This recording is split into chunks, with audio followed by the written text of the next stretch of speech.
First நம்ம sugar caramel பண்ணணும். Sugar caramel பண்ணுறதுக்கு இன்றைக்கி 1/2 கப் சுகர் எடுத்திருக்கேன். அண்ட் அதில் ஒரு 1/2 கப் தண்ணி விட்டு நம்ம ஃபஸ்ட்டு கேரமல் பண்ணிடலாம்.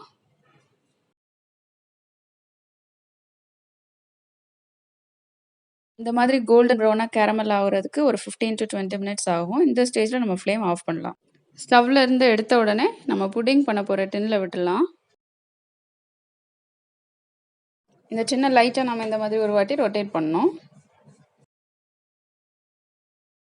இப்போ புடிங்கோட பேட்டர் ரெடி பண்ணலாம். அதுக்கு ஒரு மிக்சர் ஜாரில் ப்ரௌன் எட்ஜஸ் எல்லாம் ரிமூவ் பண்ணி சும்மா ரஃபாக கட் பண்ண 5 பிரெட் பீசஸ் அண்ட் அதுக்கு கூட 1/4 கப்பு சுகர், இந்த ரெண்டும் சேர்த்து ஃபஸ்ட்டு நல்லா பவுடர் பண்ணிடலாம். இப்போ அது பவுடர் பண்ணியாச்சு. நெக்ஸ்ட் இதில் நம்ம 1 கப்பு பால் சேர்க்கணும். பால் சேர்த்ததுக்கு அப்புறமா இதில் நம்ம 2 முட்டை சேர்க்கலாம்.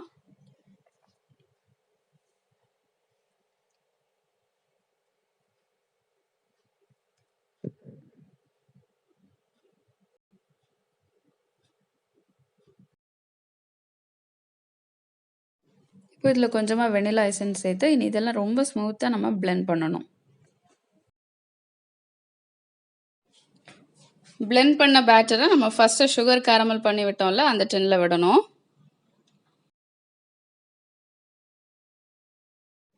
இப்போ ஸ்டீம் குக் பண்ணுறதுக்கு ஒரு இட்லி குக்கரில் கொஞ்சம் தண்ணி சேர்க்கலாம். அடுத்து அந்த டின் வைக்கிறதுக்கு ஒரு ஸ்டாண்ட் வைக்கணும். புட்டிங் பேட்டர் டின் உள்ளே வச்சதுக்கப்புறமா இது ஒரு சின்ன லிட் வச்சு இதை க்ளோஸ் பண்ணலாம். இப்போ இட்லி குக்கரோட லிட் வச்சே க்ளோஸ் பண்ணி இதை கரெக்டாக 50 மினிட்ஸ் குக் பண்ணணும்.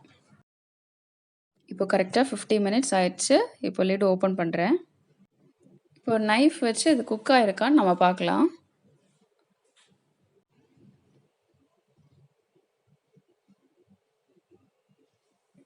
கரெக்டாக 50 மினிட்ஸில் இந்த மாதிரி ஒட்டவே இல்லை, நல்லா குக் ஆயிடுச்சு. இப்போ நம்ம ஃப்ளேம் ஆஃப் பண்ணலாம். நல்லா ஆறுனதுக்கப்புறமா இது 2 மணி நேரம் ஃப்ரிட்ஜில் வைக்கணும். 2 ஹவர்ஸ்க்கு அப்புறமா இப்போ ஃப்ரிட்ஜிலேருந்து எடுத்தாச்சு. இதோட எட்ஜஸ்லாம் லைட்டாக எடுத்து விட்டதுக்கப்புறம் நம்ம டின்லேருந்து எடுத்துடலாம்.